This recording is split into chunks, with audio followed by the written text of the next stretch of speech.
السلام علیکم۔ Info universe کے معزز ناظرین، میں ہوں شاد علی۔ آپ دیکھ رہے ہیں انفو یونیورس یوٹیوب چینل۔ آپ تمام دیکھنے اور سننے والوں کو السلام علیکم۔ ناظرین گرامی، کیا دجال واقعی میں پاکستان میں ہے؟ دجال کی ایگزیکٹ لوکیشن کے بارے میں تو ہم کو نہیں بتایا گیا، لیکن ہم نے بہت سی حدیث سنی ہوئی ہے کہ دجال کس وقت کہاں پایا جاتا ہے۔ ان میں سے ایک حدیث میں تو بہت ہی واضح الفاظ میں نبی کریم صلی اللہ علیہ وآلہ وسلم نے دجال کی جو لوکیشن ہے، اس کی جو رہنے کی جگہ ہے، اس کے بارے میں بتایا ہے۔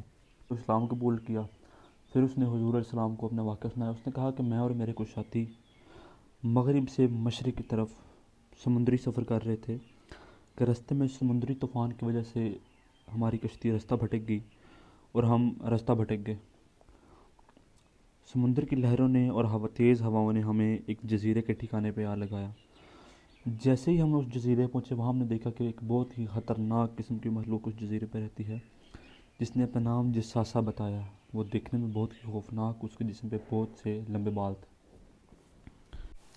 اس نے کہا کہ ہم نے اس سے پوچھا کہ تم کون ہو؟ اس نے کہا کہ مجھے چھوڑو، اندر ایک شخص تمہارا بڑی ہی بے صبری سے انتظار کر رہا ہے۔ ہم اندر گئے، ہم نے دیکھا کہ وہاں ایک بہت ہی ایک خوفناک قسم کا شخص ایک زنجیر کے ساتھ بندھا ہوا ہے۔ اس کی صرف ایک ہی آنکھ تھی، اور اس نے ہم سے 3 سوال کیے۔ اس نے پوچھا کہ مجھے بیسان کے درختوں کے بارے میں بتاؤ، کیا ان میں کوئی پھل یا فروٹ ہے؟ ہم نے کہا کہ ہاں، ان میں بے شمار بے تحاشا پھل ہیں۔ اس نے کہا بہت جلد وہاں کچھ نہیں ہوگا۔ پھر اس نے ہم سے پوچھا کہ دی لیک آف دی بریا میں پانی ہے؟ ہم نے کہا بہت پانی۔ اس نے کہا کہ وہ بھی بہت ہی جلد سوکھ جائے گا۔ پھر اس نے آخر میں ہم سے پوچھا کہ مجھے اس امی پیغمبر کے بارے میں بتاؤ، کیا وہ آ گیا ہے؟ ہم نے کہا کہ ہاں، وہ مکہ چھوڑ کے یثرب ہجرت کر گئے ہیں۔ اس نے کہا کہ اب بہت ہی جلد میں یہاں سے آزاد ہو جاؤں گا اور میں دنیا کے ہر کونے میں جاؤں گا سوائے یثرب کے۔ اب حضور علیہ السلام نے اس عیسائی کی باتیں سنی، اور حضور علیہ السلام نے کہا کہ دجال وہ دجال ہے، اور دجال مشرق میں ہے، دجال مشرق میں ہے، دجال مشرق میں ہے۔ حضور علیہ السلام نے 3 دفعہ یہ الفاظ بولے کہ دجال مشرق میں ہے۔ اب اگر ہم دیکھیں تو مدینہ سے مشرق کی جانب 3 آئی لینڈ ہیں، 3 جزیرے ہیں، جن میں سے ایک ہے المسیرہ آئی لینڈ جو کہ عریبین سی میں ہے، ایک ہے لکشدویپ آئی لینڈ، اور ایک ہے استولا آئی لینڈ۔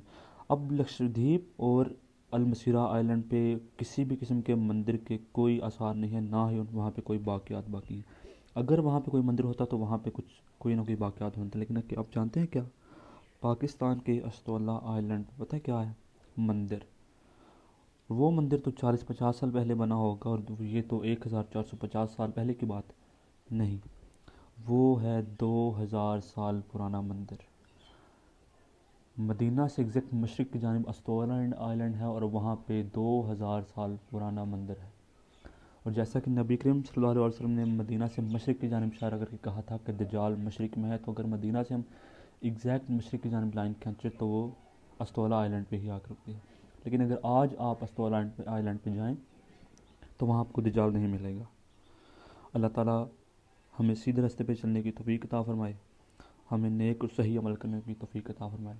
دعاؤں میں یاد رکھیے گا۔ اللہ حافظ۔